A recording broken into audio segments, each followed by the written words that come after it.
So Neil Gaiman, for those of you who don't know, the wonderful writer, started out as a graphic novelist. So he wrote this really great graphic novel called Sandman. He also wrote one called Coraline, which got turned into a movie, and has an amazing insight, which is that if you're a kid, parents are boring. Really, really boring. What we like about his writing is this move, the polysyndeton, or the adding conjunction, shows up all the time. So Mr. Jordan, you want to help us out?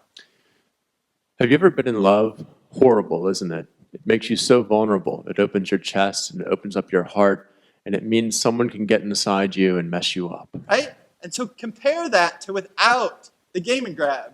It would just be the one conjunction.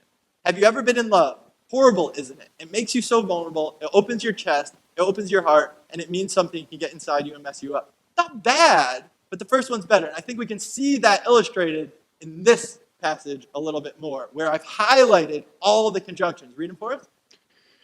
May your coming year be filled with magic and dreams and good madness. I hope you read some fine books and kiss someone who thinks you're wonderful, and don't forget to make some art. Write or draw or build or sing or live as only you can. And I hope somewhere in the next year you surprise yourself. It's really wonderful. The movie 12 Years a Slave started out as a slave narrative, or escaped slave narrative. And Sullivan Northrup is trying to describe what it's like to be a slave. And he says, well, yes, we do get 3 days off, but The other 362 days are days of weariness and fear and suffering and unremitting labor. why do you think he does that? What's the effect of those conjunctions? What's the effect of the Gaiman grab? It makes you sort of focus on each of them individually.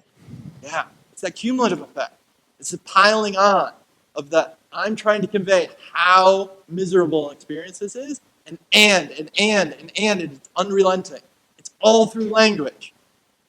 So we have this with our own Catherine McKinnon, wonderful writer here at the University of Michigan Law School. Ms. Reifel, you want to read this sentence for us?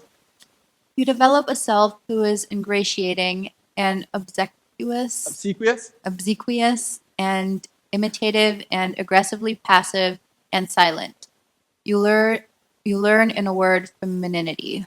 Yeah, so she's talking about all the qualities that you're told what it's like to be a woman. This is how a woman should react. And it gets to Mr. Jordan's point of this and this and this and this and this. It's not just a list that you don't have any feeling for. By using the Gaiman grab, it starts to be a little bit more clear.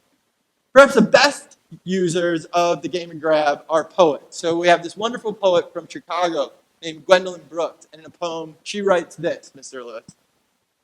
Full of pepper and light, and salt and night, and cargoes. Or Carl Sandburg, in a poem about Chicago, writes, so proud to be alive, and coarse, and strong, and cunning.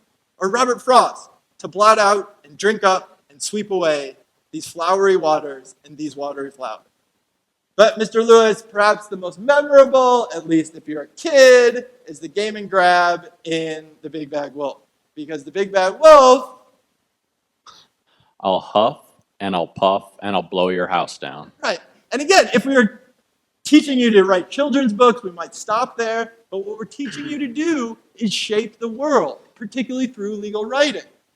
So we use this in the Human Trafficking Clinic, a great new project headed by Eva Fody and Bridget Carr here at Michigan is this thing called Connect, where we're trying to reach out to other human trafficking clinics around the world to create some sort of productive collaboration. And we need to come up with a mission statement. So we're going to go through the mission statement because the legal writing you do might not just be for briefs. You might be representing a startup. You might be pitching a product to a company. You need to figure out how to get your ideas to stick in people's heads.